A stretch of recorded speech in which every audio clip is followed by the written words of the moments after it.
దేవుని గురించి ప్రకటించేటప్పుడు మనం ఎలా ఉండాలి? అయ్యగారు అని ఒక దైవజనుడిని విశ్వాసులు అడిగారట. దైవజనుడు సరే ఆదివారం చెప్తా ప్రసంగం అని ఆదివారం రోజు కూడికలో నిలబడ్డాడు. విశ్వాసులంతా కూర్చున్నారు. దేవుని గురించి అంటే దేవుడిచ్చే రక్షణ, పరలోకం, నరకం గురించి చెప్పాలి కదా ప్రజలకి. ఎట్లా చెప్పాలి అంటే ఆయన అన్నాడు, మీరు పరలోకం గురించి, ప్రభువు గురించి చెప్పేటప్పుడు మీ పెదవుల మీద నవ్వుంచండి, మీ కళ్ళు వెలగనివ్వండి, మీలో ఆ పులకింత కనబడనివ్వండి.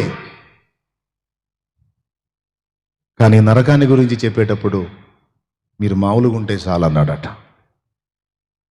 మీ ముఖం జారి సరిపోయిద్ది అన్నాడట. అంటే మీకు అర్థం కాలేదా? మాస్టర్ గారికి మండి చెబుతున్నాడు, మీ ముఖాలు చూస్తే నాకు నరకం కనపడుతుందిరా, కాస్త దండం పెడతా నవ్వండిరా అని. అర్థమైందా? ఏమి నవ్వుతాం? అన్ని అపరాధాలే.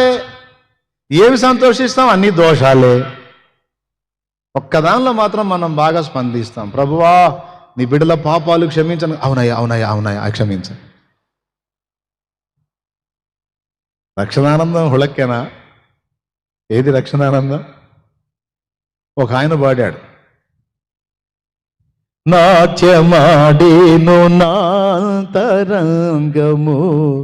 ఇది రక్షణానంద భాగ్యమే. అవునా? ఏది కళ, ఏది కాంతి? తుమ్మలో పొద్దు పొడిచినట్టు ఎప్పుడు చూసినా మొఖాల్లో కళ ఉండదు, కాంతి ఉండదు. పక్క వాళ్ళకి సువార్త కూడా ఎడ చెబుతాను, వదినా నమ్ముకో, నువ్వు కూడా నమ్ముకో, వేసిపోయి నమ్ముకోలే, నమ్ముకుంటే మంచిది అంటున్నాలే, నమ్ముకో. నేను నమ్ముకున్నాను, నా బతికిట తగలబడింది, నువ్వన్నా నమ్ముకోను. ఇది కళ, ఇది రక్షణానందం. ఇది ఎవరికి దక్కని భాగ్యము నీకు దక్కిందన్న ఆ స్పర్శ, ఆ స్పందన, నీలో ఆ వ్యక్తత ఏది?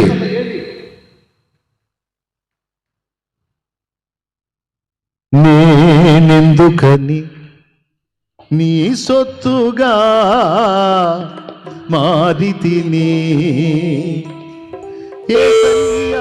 నీ రక్తము చే కడుగబడినందునా, నేనెందుకని నీ సొత్తుగా